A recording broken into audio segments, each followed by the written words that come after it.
All right, good morning. This is to carry over from where we got interrupted the other day, and it will help, I hope, for some of you. I will rush through it in class a little bit today. We were finishing up about the ideas of the civil rights movement under Harry Truman. Truman gave this idea of equal rights in the military and in government employment, especially because there was a lot of inequity, both racially and gender-based, through the Second World War, especially in employment. But he wanted to focus on desegregation. So he did so by bypassing Congress, which he knew he'd run into a lot of problems. And he could do this too by being the commander-in-chief of the armed forces as the president.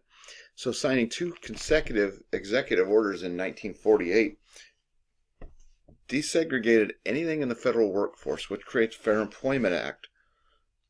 So you can't discriminate based on the color of a person's skin. And then the second executive order, 9981, being that ordered the desegregation of the armed services. Now, this wasn't going to set really well in the South because a lot of military bases are in the South.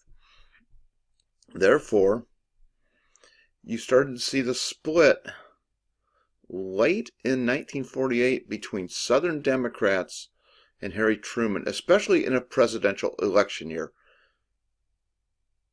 Truman was all in, and he even considered the fact that this could cost him the election, but he still went all in because it was the right thing to do in his mind and along the way.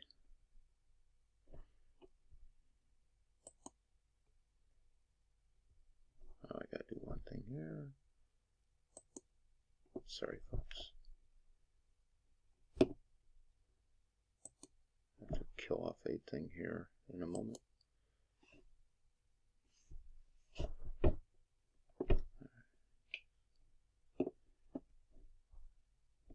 One moment.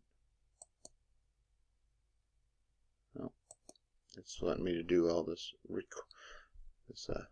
drawing, and I'm not going to do so. So I'm going to pause for a moment, if I can.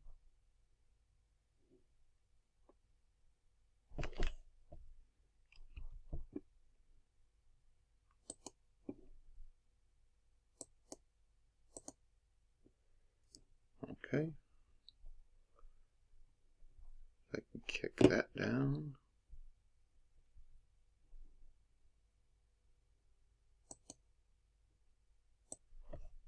I should be in escape mode. There we go. We're out of draw and zoom. Thank goodness. Okay, we'll go back to what we were doing.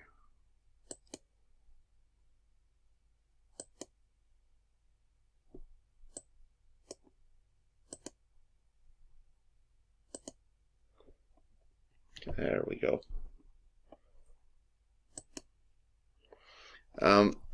Another thing that took place that helped inspire President Truman was this fact that Jackie Robinson became the first African American to play in Major League Baseball. He'd been a minor leaguer for the Dodgers the year before, for the Brooklyn Dodgers. Branch Rickey had taken a chance on this, and this was after the commissioner, who was very vehemently racist, Kennesaw Mountain Landis, was the commissioner of baseball, and he was really against anybody of color playing in the major leagues. He was looking at trying to stop it.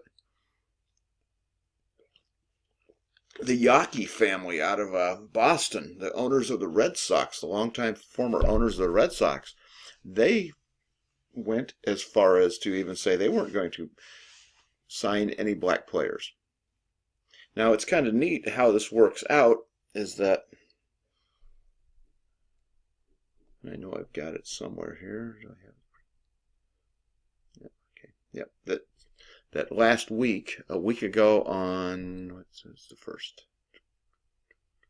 Week ago Wednesday would have been the 50th anniversary of the first all African or Latino starting lineup for a Major League Baseball team. And that was the Pittsburgh Pirates of 1971. They were also the world champions that year, so it didn't hurt any. All right, other changes that went along here is the domestic changes were the Presidential Succession Act. Guys, they had to have this order. What happens if the president and the vice president are in the same spot? Who takes over in case of a nuclear war? Secession in case we get wiped out, part of the government gets wiped out. So it creates this right down the list: president, vice president, speaker of the House, secretary.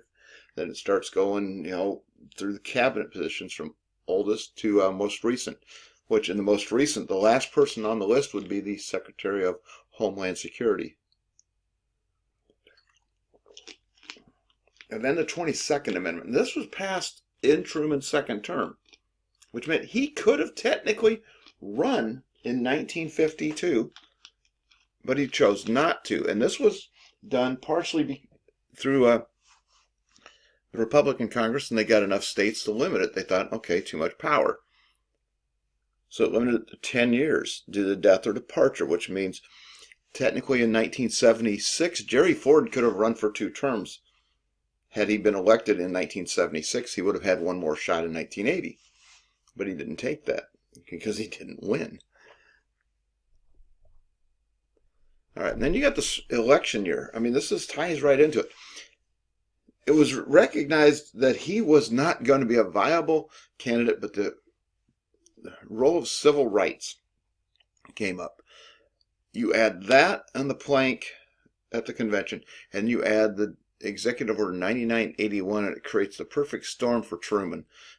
And the Democrats really split. The Southerners, in particular, Alabama walked out at the convention in Philadelphia. Mississippi followed directly after them. South Carolina, there was a governor named Strom Thurmond who was very vehemently a racist. In fact, he would become a senator and be in the Senate until he was 100 years old and died. But the mayor of Minneapolis, Hubert Humphrey, pushed for stronger civil rights. He says, stick with your goal. We don't think it's strong enough. Let's strengthen it up. So by doing this looked more like a New Deal policy and carrying over the legacy of Franklin Roosevelt. And Truman basically attacked Congress for doing nothing on civil rights. And I love his fervor. Make the Republicans like it, that they'll win. Nobody thought Truman had a snowball's chance to win. Not one. Not one iota. Now, I'm not going to run the video through this because it's not going to be worth the time. But this is the speeches and a report from the convention in Philadelphia in 1948. There it is, Strom Thurmond. He declared his candidacy. Okay, hold on. What's going on here? There we go. Had something blocking my way there. South Carolina Governor Strom Thurmond, he really went out and declared his presidency as a Dixiecrat. Southern Democrats opposed to what they considered an assault on states' rights regarding segregation and Jim Crow. They didn't want the federal government interceding in their rights to regulate things like voting, segregation on buses. Because, believe it or not, in most places in the South, thanks to a court ruling of Plessy versus Ferguson in 1896, there was this, honestly, segregation, Jim Crow, separate but equal. And we all know it was not separate but equal. And the court cases are going to start rolling in here in the 50s because of this, because of these challenges to it. The Democrats also had another split from Henry Wallace, who was the Secretary, I believe was, Secretary of Agriculture. He had been at one point, for FDR, he was the vice president before Truman took over. And he thought that Truman was too conservative and didn't expand the New Deal enough. And then the election, honestly, was this gentleman's to win if he just took it. Thomas Dewey. Dewey and the governor of California, Earl Warren, were nominated as Republican candidates, the governor of New York and California. And all of a sudden, everybody thought, okay, they'll run it. But what happened is he didn't go out on a limb. He didn't really do anything outstanding in the campaign. And Truman was very aggressive. The election of 1948, if you watch this video on YouTube, it's really very good at explaining it. It will help you. We're not going to watch it here as soon as I can get this to move. Come on. There we go. Truman basically was running on the record that, hey, things have got to get, you're always going to have things get worse before they get better. And Truman's campaign was basically go to the people. His campaign manager said, go to the people. He got on a train, rode all around the country on the back of it, gave speeches. He took almost a Theodore Roosevelt-like attitude towards campaigning. Very vigorous campaign. People would show up. Huge crowds. Crowds estimated over 100,000 in spots in Michigan, in 7 stops in Michigan. And he was the commoners' president at this point, and it showed. And in fact, it was the newspaper people were so confident that Truman was going to lose, the Chicago Tribune went out and put out a headline the day of the election, ready to go. And they printed this. Dewey defeats Truman. Yeah. And it changed, guys. It was wrong. They had to eat crow on this. I have this book. I haven't yet to sit down and really read it in detail yet. I'll probably take it with me on my trip, but it's kind of a neat thing. And again, this is what makes Harry Truman so endearing to me, is everybody counts him out. Never count out a battler. Never count out a fighter. Then the Democrats got Congress back because Americans were tired of basically being told, well, we have to conform to this. We have to be like this. You couldn't tell the difference, though, between most Democrats and Republicans, except for the role of the economy. That was it. On anti-communism, for the most part, they all agreed. To what degree, though, was another story. To show you, Truman, in the blue here, he took a good majority of the South and the West and the Midwest, and he took the states he needed to. He took Ohio. Yes, he didn't. That's the percentage of the popular vote. He only got 49%, but the split there is Dewey and Wallace and Thurman all split the votes. Now, if you notice South Carolina, Alabama, Mississippi, especially Mississippi, it'll be a battleground state in the 60s. 87% for Strom Thurmond. The states that Dewey won really weren't going to add up enough. Even if he takes Illinois and Wisconsin, he's still not going to win the thing. He doesn't take enough states by big enough margins to take these all their electoral votes. And this is one of those rare times. You will see Texas being blue. You'll see Texas being blue almost up until 1980. And the newspapers. And it was a stabilizing point on the markets. Now, as far as his domestic policies, it was the fair deal. You know, you always had the New Deal, the Square Deal under Theodore Roosevelt, the New Deal under Franklin, and now you got the Truman's Fair Deal. It really was not going to be implemented very easily, though, because of two things. Korea and this fear of communism. So he wanted housing, full employment. Full employment, that's impressive. Full versus maximum employment is what they're talking about here. Trying to get people back to work. A higher minimum wage. He pushed for farm supports. He wanted new Tennessee Valley authorities for energy.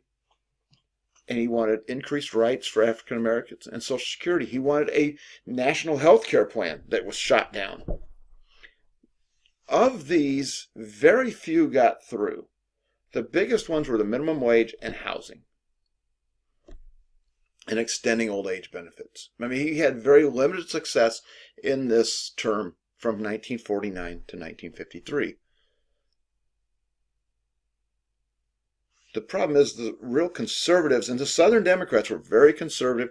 Many of those Southern Democrats will become Republicans later on. And what happens here is that it doesn't stall completely out, but anything of substance is going to be a problem for those Republicans and Southern Democrats. They see it as rising socialism and communism, and all it is just trying to help the average everyday person. This fear of government intervention is what was driving it. With the very limited election success and the fact that the second term from 1949 on was dominated primarily by the Korean War and dealing with the Soviets and dealing with the Chinese, Truman decided not to run, especially after losing in one of the very first primaries.